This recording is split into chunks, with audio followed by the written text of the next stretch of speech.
Guys, pernah tahu tentang weton? Ya, kalau di Jawa itu bukan hanya sekedar penanda waktu. Ya, tentu saja waktu kelahiran. Selama berabad-abad, ternyata masyarakat Jawa mengenal sebuah tradisi yang menggabungkan hari dalam satu minggu dengan 5 hari pasaran. Kombinasi itu dikenal sebagai weton.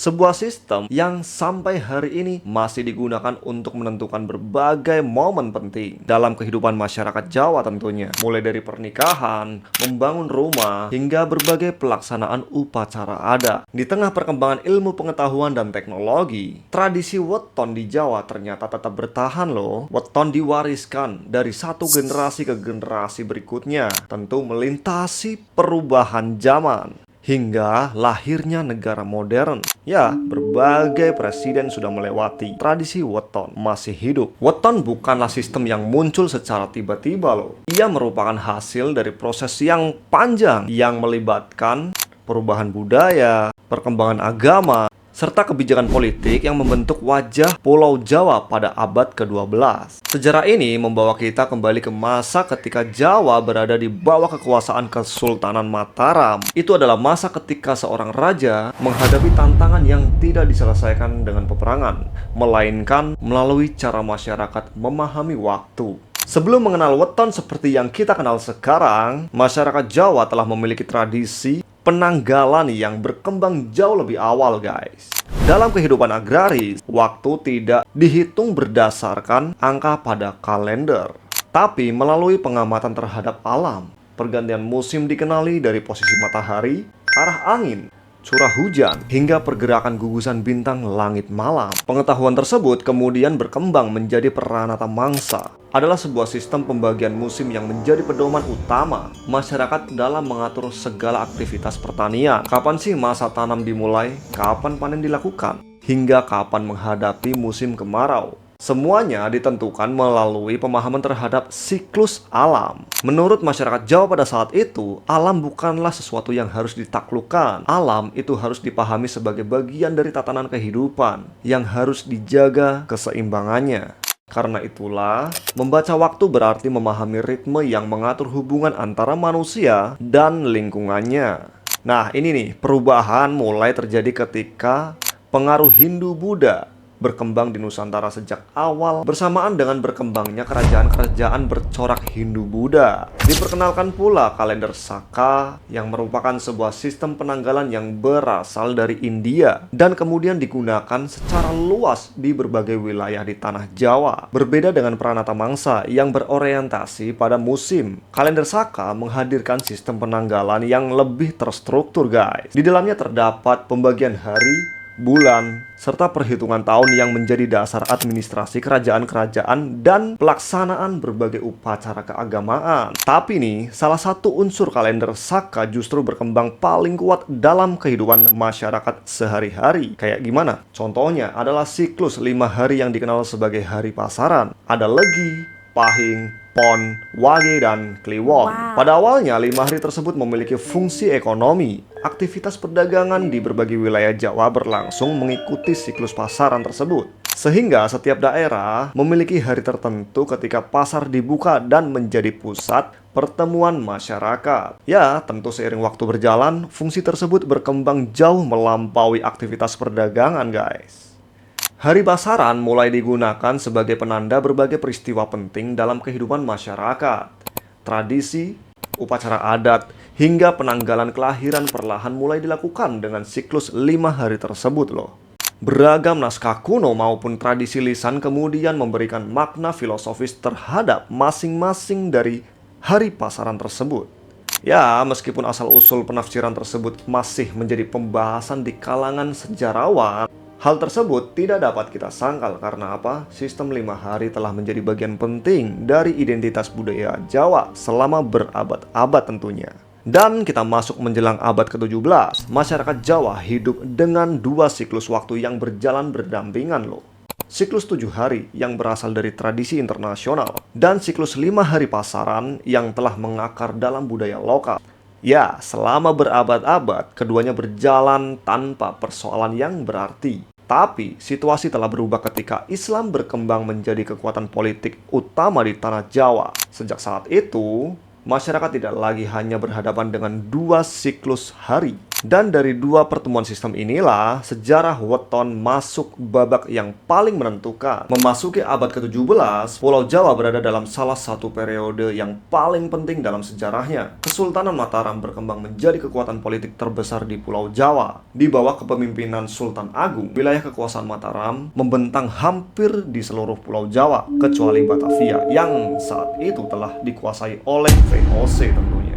Ya, tantangan terbesar yang dihadapi Mataram tidak selalu datang dari luar kerajaan, guys. Sebagian di antaranya justru muncul dari dalam kehidupan masyarakat itu sendiri. Pada masa tersebut, Islam telah menjadi agama yang dominan di lingkungan kerajaan. Seluruh perayaan keagamaan Islam mengikuti kalender Hijriah, sebuah sistem penanggalan yang didasarkan pada siklus peredaran bulan. Awal bulan ditentukan melalui pengamatan hilal, sementara satu tahun terdiri atas atau sekitar 354 hari. Di sisi lain, masyarakat Jawa masih menggunakan kalender Saka yang telah diwarisi sejak masa kerajaan-kerajaan Hindu-Buddha. Ya, kalender ini telah lama menjadi dasar berbagai upacara adat, penanggalan kerajaan, serta berbagai tradisi yang mengakar dalam kehidupan masyarakat. Ya, itulah selama berabad-abad, kedua sistem tersebut digunakan secara bersamaan. Tapi semakin besar pengaruh Islam di Jawa, semakin jelas pula persoalan yang ditimbulkan. Karena apa? Kalender Hijriah dan kalender Saka memiliki cara perhitungan yang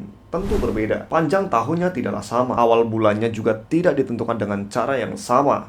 Akibatnya apa? Berbagai peristiwa penting seringkali tidak lagi berjalan selaras. Hari-hari besar Islam terus bergeser terhadap kalender yang digunakan masyarakat Jawa pada saat itu. Sementara berbagai upacara adat tetap mengikuti sistem penanggalan yang lama. Perbedaan tersebut bukan sekedar persoalan administrasi loh. Bagi sebuah kerajaan yang tengah berupaya membangun identitas politik dan budaya, keberadaan dua sistem penanggalan menciptakan kerumitan dalam pelaksanaan pemerintahan. Penentuan jadwal upacara kerajaan menjadi lebih rumit. Dokumen-dokumen resmi harus menyesuaikan dua sistem yang berbeda tentunya. Masyarakat, ya sudah pasti hidup di antara dua acuan waktu yang tidak selalu berjalan seiring. Dalam kondisi itulah, Sultan Agung melihat bahwa persoalan kalender bukan lagi sekedar urusan menghitung hari ya. Kalender adalah simbol peradaban loh. Cara masyarakat memahami waktu akan menentukan bagaimana mereka mengatur kehidupan, menjalankan pemerintahan, hingga membangun identitas bersama. Sultan Agung dikenal sebagai seorang pemimpin yang memiliki perhatian besar terhadap kebudayaan Jawa. Di bawah pemerintahannya, berbagai bidang mengalami perkembangan, mulai dari kesenian, sastra, arsitektur, hingga sistem pemerintahan. Di saat yang sama, ia juga merupakan seorang penguasa Islam yang berupaya memperkuat posisi Kesultanan Mataram sebagai pusat kekuasaan terbesar di Jawa. Dua identitas tersebut tidak dipandang sebagai sesuatu yang saling bertentangan. Ya, tentu sebaliknya guys. Sultan Agung melihat keduanya sebagai bagian dari satu peradaban yang sama. Karena itulah, ia tidak memilih untuk menghapus warisan Jawa demi menyesuaikan diri dengan tradisi Islam. Ia juga tidak mempertahankan sistem lama dengan mengabaikan perkembangan baru yang telah mengubah wajah masyarakat tentunya. Yang ia cari adalah sebuah jalan tengah, sebuah sistem yang mampu menjaga kesinambungan budaya Jawa, sekaligus memberikan tempat yang layak bagi identitas Islam yang telah menjadi bagian penting dari kerajaan. Gagasan tersebut memang terdengar sederhana, tapi di abad 17, keputusan semacam itu bukanlah perkara kecil. Mengubah sistem penanggalan berarti mengubah cara seluruh masyarakat memahami waktu, mengubah jadwal berbagai upacara, mengubah administrasi kerajaan, bahkan mengubah cara sebuah generasi mencatat perjalanan sejarahnya sendiri. Ya, karena hal tersebut, keputusan yang kemudian diambil Sultan Agung bukan sekedar sebuah reformasi kalender. Keputusan itu menjadi salah satu kebijakan kebudayaan paling berpengaruh dalam sejarah Jawa. Tepatnya pada tahun 1633 Masehi, sebuah penanggalan baru mulai diperkenalkan. Sistem inilah yang kemudian menjadi cikal bakal kalender Jawa, sekaligus melahirkan tradisi weton yang masih dikenal hingga hari ini. Mengapa ia tidak memulai hitungan tahun dari angka 1 seperti ya kebanyakan kalender? Ya, kalender baru tentunya. Dan mengapa ya siklus 5 hari pasaran tetap dipertahankan meskipun kerajaan telah menggunakan kalender yang mengikuti sistem Islam? Guys, ternyata jawabannya adalah pada malam yang kemudian dikenang sebagai salah satu titik balik paling penting dalam sejarah kebudayaan Jawa. Tahu nggak, kalau tahun itu menjadi salah satu penanda penting dalam sejarah kebudayaan Jawa. Tepatnya pada tahun itulah Sultan Agung menentukan untuk melakukan reformasi terhadap sistem penanggalan yang digunakan di wilayah kesultanan. Keputusan tersebut bukan sekedar perubahan administrasi, melainkan sebuah langkah besar yang mempengaruhi kehidupan masyarakat Jawa hingga berabad-abad kemudian. Reformasi itu resmi dilakukan pada 1 tahun Alif 1555 di Jawa, ya, kalender Jawa, yang bertepatan pada 1 Muharram 1043 Hijriah atau sekitar 8 Juli 1633 Masehi. Pemilihan tanggal tersebut bukanlah sebuah kebetulan. Awal bulan Muharram merupakan permulaan tahun baru dalam kalender Islam. Dengan menjadikan momen itu sebagai titik awal, Sultan Agung menunjukkan bahwa sistem penanggalan baru tetap mengikuti siklus bulan sebagai kalender Hijriah. Tapi di saat yang sama, ia mengambil keputusan yang jauh lebih menarik. Alih-alih memulai hitungan tahun dari angka 1, sebagaimana lazimnya sebuah kalender baru, Sultan Agung justru mempertahankan angka tahun yang telah digunakan dalam kalender Saka. Karena itulah, tahun pertama kalender Jawa bukan tahun 1, melainkan tahun 1555. Keputusan tersebut memiliki makna yang sangat penting. Secara simbolis, Sultan Agung tidak sedang memutuskan hubungan dengan masa lalu. Ia memilih untuk mempertahankan kesinambungan sejarah Jawa yang telah berlangsung selama berabad-abad. Di sisi lain, sistem perhitungan harinya berubah sepenuhnya mengikuti kalender lunar Islam. Ya, angka tahunnya tetap melanjutkan tradisi lama Jawa, sementara cara menghitung pergantian bulan mengikuti tradisi Islam. Inilah yang membuat kalender Jawa berbeda dari hampir semua sistem penanggalan lain di dunia. Ia bukan sekedar hasil penyesuaian teknis, guys, melainkan sebuah bentuk komposisi budaya yang dirancang secara sadar tentunya. Keputusan tersebut memperlihatkan bagaimana Sultan Agung memandang identitas masyarakat Jawa. Bagi dirinya, Islam bukanlah alasan untuk menghapus seluruh warisan yang telah ada sebelumnya. Sebaliknya, warisan budaya Jawa juga tidak boleh menjadi penghalang bagi berkembangnya identitas Islam